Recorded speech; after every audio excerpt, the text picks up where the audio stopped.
Afwan Ustadz, mohon nasihatnya dalam menyikapi perbedaan di antara kaum muslimin. Terutama bagaimana menjaga hati kita agar kita tidak merasa selalu benar dan rasa memahami perbedaan yang memang masih ada khilaf dari para ulama, Ustadz. Jazakumullah khairan, Ustadz, wa barakallahu fikum. Bismillah. Jujur ini pertanyaan berat sekali ya. Tapi Ana mencoba untuk menjawab dan nanti Ustadz Ami dan Ustadz Syafiq bisa membantu Ana untuk menjawabnya. Ini adalah suatu fenomena yang sangat besar yang dialami oleh kita semua sekarang. Saat dia baru belajar, hatam satu buku, apa yang ada di luar buku itu sama dia dianggap salah. Ini masalah besar dan ini yang menimbulkan cekcok dan keributan di antara kaum muslimin. Sudah banyak kitab-kitab yang ditulis oleh para ulama tentang masalah menghadapi perbedaan pendapat. Ya kalau kita mau bahas ini bisa pembahasannya berhari-hari ya. Karena ditulis di buku-buku yang sangat lumayan tebal ya bukunya. Cuma Anda bisa menyampaikan sedikit di sini untuk menjaga hati kita. Tugas kita itu sebenarnya kalau mau diringkas ada 3 jamaah. Belajar, ini tugas kita. Yang kedua, pastikan sumbernya dari Al-Quran dan Sunnah di atas pemahaman yang benar. Yang ketiga, diamalkan. Selesai sampai di situ. Dan diulang lagi, belajar, pastikan, diamalkan. Itu aja tugas kita sebenarnya.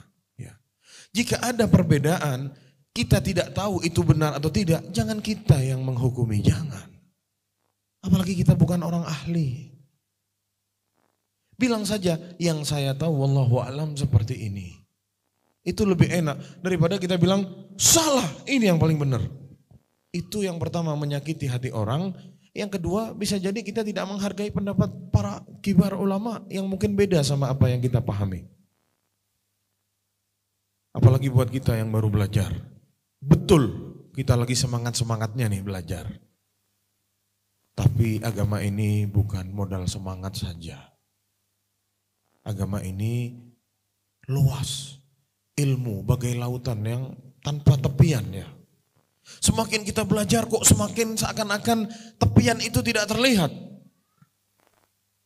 Dan orang-orang yang sama Allah Subhanahu wa taala diberi hikmah, diberi cahaya ilmu, bisa diperhatikan dia tidak banyak mengomentari orang-orang.